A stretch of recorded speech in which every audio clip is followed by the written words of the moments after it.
Hello and a very warm welcome to International Relations Department News.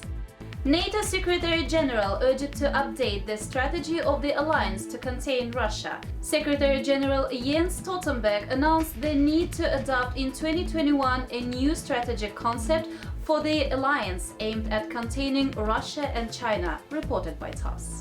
Earlier, Stoltenberg announced the bloc's readiness for the both positive and negative scenarios of relations with Russia.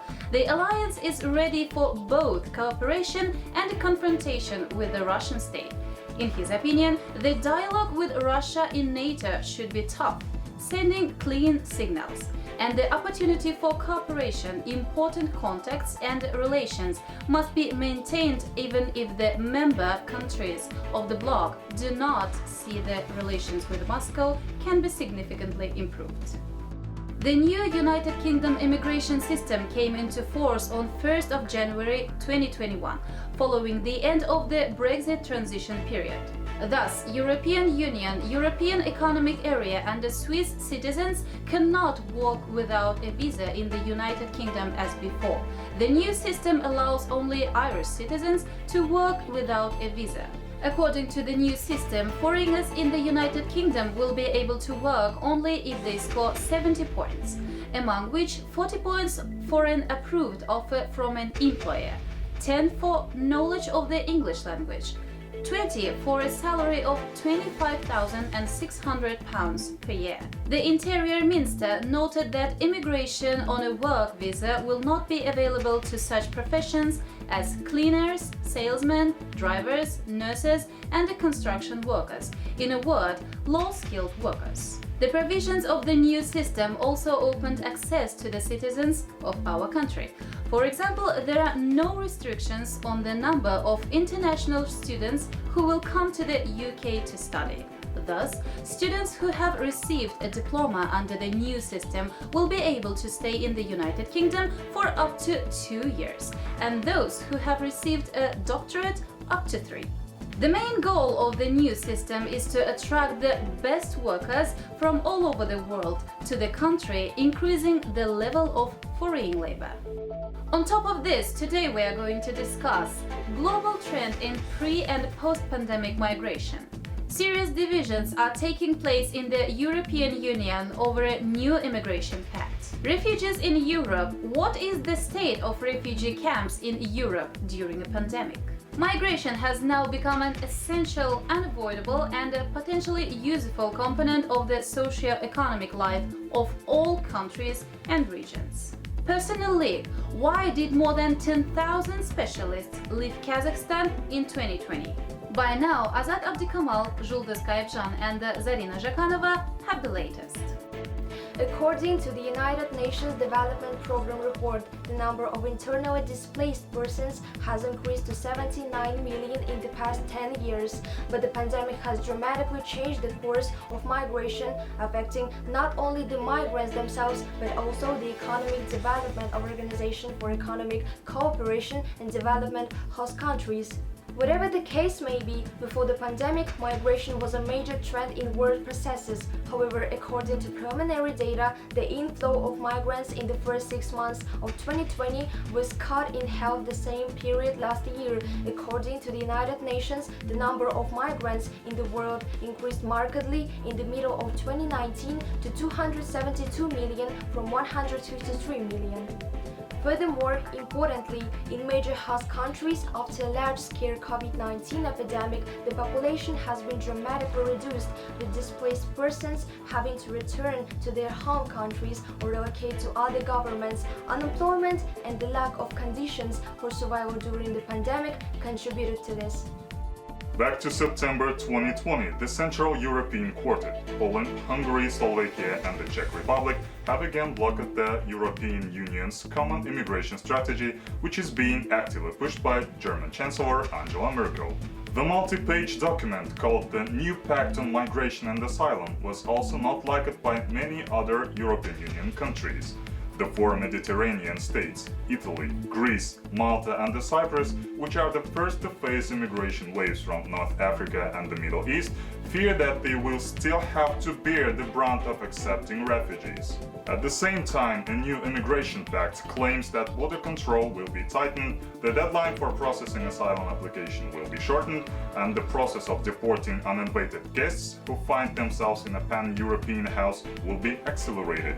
This pact has not yet begun its active work, and we can only see whether the mechanism of mandatory solidarity will be able to restore trust within the European Union and find a long-term solution to the problem.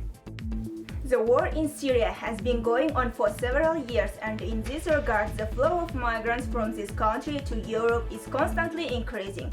In 2021, according to analysts' forecasts, there will be more and more refugees in Europe. They are becoming a real problem for European countries who are accustomed to calmness, comfortable, and a safe life.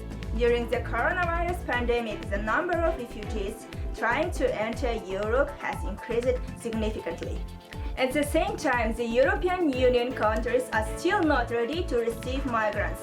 On the contrary, in the face of a pandemic, the member states of the Commonwealth resort to more stringent measures. Refugee camps are overcrowded, quarantine regulations are not respected, many are sent back, others die trying to cross sea borders in inflatable boats. According to United Nations High Commissioner for Refugees, in 2020 there were about 70 million refugees in the world. Refugee camps often lack the necessary sanitation and medical conditions to fight infections. The coronavirus pandemic poses a new scale threat to these organizations. In 2000, Kazakhstan became attractive for labor migrants from the Central Asian region. Economic growth, high standard of living, visa-free regime, geographical proximity encouraged workers to go to work in neighboring Kazakhstan. From the mid-2000s to 2014, labor migration was established as a source of income for sending countries. In 2014-2016, against the backdrop of the economic crisis, Russia, as the main host country, tightened measures to control migrants, began to expel migrants from Central Asian countries, and introduced bans on entry for a certain period of time. Since 2014, Kazakhstan has become a transit country through which migrants from Russia returned due to tighter control by Russia. In the post-Soviet space, Kazakhstan ranks third in the number of accepted migrants, after Russia and Ukraine. Today, there is no longer a question of whether migration is necessary. The question is how to ensure effective regulation of migration in order to enhance its positive effect and reduce its negative consequences. Decisions made by migrants, governments, communities in the migrant home and host countries, civil society, institutions, and private sector enterprises, taking into account all available information, can help realize the positive potential of migrants in social, economic, and political terms. According to the portal ranking.kz, about 11.4 thousand specialists with more than 15 years of experience have left the country in 2020. The largest outflow of specialists is noted in the Karaganda region. More than 1,700 local specialists went abroad in previous year. More than half of the specialists who left Kazakhstan had these specialities. Technical, 3.3 thousand people, economic, 1.7 thousand people, and the pedagogical, 1,000 people. At the same time, from January until September 2020, less than 3.5 thousand specialists arrived back to Kazakhstan. These figures mean that the specialists who arrived didn't cover even a third of those who left. What is the real reason of personal leave? Moreover, how government should force this situation? Director of the United Nations Regional Resource Center at the Faculty of International Relations of Al-Farabi Kazakh National University, Delovarova Leila Federovna will explain. The process of globalization increased mobility of the capital, goods, people, everything. And migration itself, in my opinion, moves to changes, and actually it moves to the better changes. Whenever we are talking about migration at the global level, for sure we should mention the volume of migration. And according to the UN data, in 2020, the number of international migrants reached 281. And this is the huge number of people migrating over the world. And here I should mention that migration today covers all of the regions. Coming at the regional level and talking about Central Asia, here I think that Kazakhstan still remains the main migration hub for the Central Asian countries. We know that labor migrants from Kyrgyzstan, Tajikistan and Uzbekistan coming to work in Kazakhstan. And this is migration not of high professionals. This is mostly non-skilled migration, but this direction is very important. But at the same time, the key destination, the key migration hub for Eurasian region still remains Russia. And even people from Kazakhstan go outside and work in Russian Federation. Kazakhstan is a country of transit migration. It's a country of alternative migration. But unfortunately, last years, more and more people going outside, and not only high professionals. According to the data, more than 10,000 people of Kazakhstan, mostly from the southern part of our country, went to South Korea. And they are working as a non-skilled migrants. And while we tried to make a research why, the key reason was that wages is much more higher than in Kazakhstan. Our citizens more and more becomes labor migrants for the other countries of the world. Migration is always reflection of the economic and social situation on some concrete country. And in this situation, I think that we have to rethink why it's happening again, and offer young people, young professional in general people, to give more possibilities to work in their countries. Because when the lockdown happened, and it was really difficult for people's lives, but when people are still living and nothing stops these people, I think it's a very serious point to think why it's happening and how to stop it. While educational migration is observed as an advantage, there are also some critics that it is brain drain. In this case, I could say that we should look through at educational migration through the prism of SDGs and sustainable development itself. Why? Because if you are a young educated person, you are studying at US university or European university, and after graduation, you took a decision to stay there, to work. I don't think it's bad, because in 5, 7, 10 years, whenever you are becoming a good professional, you will definitely stay in touch with your family, with your native community, with your home city, and you will send at least knowledges, skills, your vision, and you will support people from your own country as you could. That's why in this context, I think that educational migration is development anyway. The approach of the state, of the concrete country, the migration policy, I'm sure that this potential of young people educated abroad, as well as professionals, could be more used for the development of the country, the concrete country.